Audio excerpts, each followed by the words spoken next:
এই যে একের দিকে খেয়াল করো, ঠিক আছে? তো দেখো কোশ্চেনটা কী করছে, যে কোনো বস্তুর প্রতি একক ক্ষেত্রফলের ওপর লম্বভাবে প্রযুক্ত বলকে কি বলে? আমরা সবাই জানি, কারণ এই অধ্যায়টাই হচ্ছে তোমার চাপের অধ্যায়, ঠিক আছে?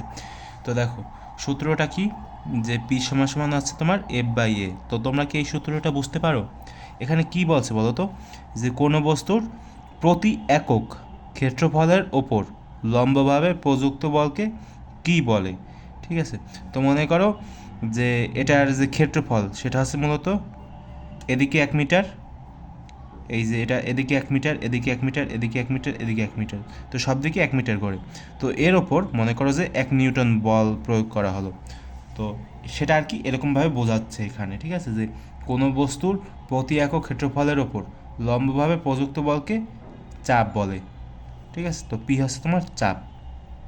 তো এরকমভাবে আমাদের একবারে খুব সহজভাবে বুঝতে হবে বিষয়গুলো।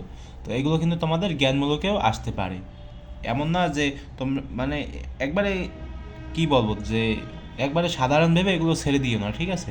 যে এগুলো কোশ্চেনে আসবে না, অবশ্যই আসবে, ঠিক আছে? সে সময় কিন্তু আর পারবা না, অনেক সময় যে সময় আর কি জ্ঞানমূলক আসবে সে সময়।